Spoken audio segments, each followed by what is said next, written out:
ఏదో 4 కొత్త గుళ్ళు కట్టేయడం, కొత్త విగ్రహాలు పెట్టేయడము. హ్మ్.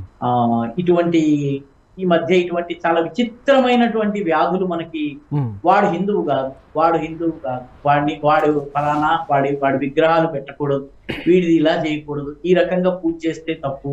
ఈ రకంగా మనలో మనము ఎంత మటుకైతే కొట్టుకుంటూ ఉంటామో హ్మ్. మనకి ఈ సమాజానికి రక్షణ ఉండడం అనేది బయట external agencies can never provide protection to హ్మ్. ప్రొటెక్షన్ కోసం కావలసినటువంటి ప్రయత్నం has to come from within. అది జరగనంత వరకు హిందూ సమాజానికి రక్షణ ఉండదు. హ్మ్.